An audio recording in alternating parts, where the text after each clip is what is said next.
Hi, my name is Savannah Moore and I am with Stokes County Cooperative Extension. Today I'm going to be showing you a very simple freezer jam recipe using some locally sourced fruit. I'll be showing you how to make a super simple strawberry freezer jam.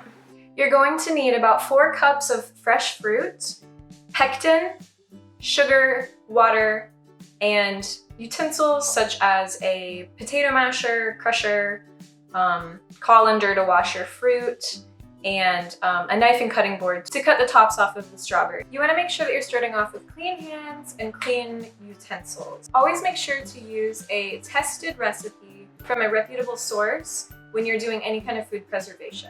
So some suggestions are actually the company Ball has recipes on their website. They also have cookbooks, things like that. The National Center for Home Food Preservation is a really good source for all kinds of food preservation questions, and they also have recipes. So Easy to Preserve is a great resource to have, and that's also sold through the National Center for Home Food Preservation and your local extension office as well. You want to make sure you choose a tested recipe so that the quality of the product that you're making turns out well, and also for food safety reasons.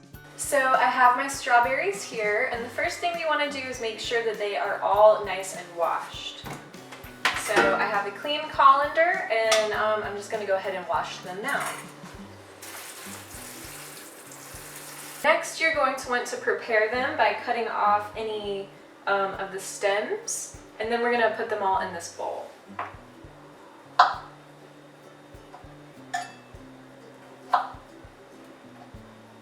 So I now have my prepared strawberries. They've been washed, the stems are cut off, and this recipe that I'm doing calls for about 2 cups of crushed strawberries, which is around 4 cups whole strawberries. So now we just take a potato masher or a fork and mash them up.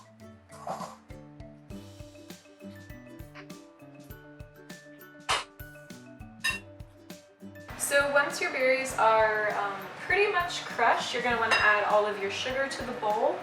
Mix the crushed strawberries and the sugar together, and you're going to want to let that sit for about 20 minutes.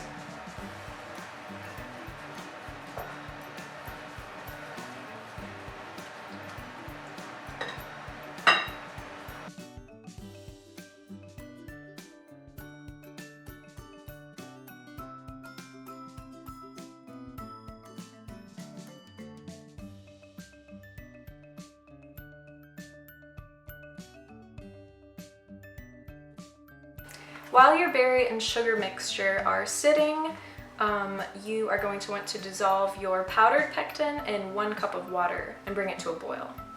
So for containers, they make plastic containers specific for freezer jams. This one's from Ball, which makes a lot of the canning products that you probably see in the stores. So they come in a few different sizes. These are really great to have, but you can also just use these little 2-ounce container cups. They come with lids, and these are really good as like a little single serving. You just grab out of the freezer, out of the fridge to use. You also want to make sure that whatever recipe you're using, you have the correct type of pectin. There's a lot of different types out there on the market. Today I'm just using a original powdered pectin, but they also make liquid pectins, and then sometimes it can be tempting to want to use less sugar in a recipe just because, you know, as an example, this recipe calls for 4 cups of sugar, which I know kind of seems like a lot, but you don't want to reduce the amount of sugar in a recipe on your own. You want to actually seek out a specific low sugar recipe if you want to make that choice, and then also get a low sugar pectin that's specific for that recipe. Otherwise, your product, it's just not going to gel right. It's not going to turn out how you want it. Once you're done dissolving your powdered pectin in water, you're going to want to add that to your berry and sugar mix, stir it up, and then go ahead and portion it out into the cups that you're using. So as you can see, it's a really fun, simple way to get started with food preservation, and a really good way to preserve local produce.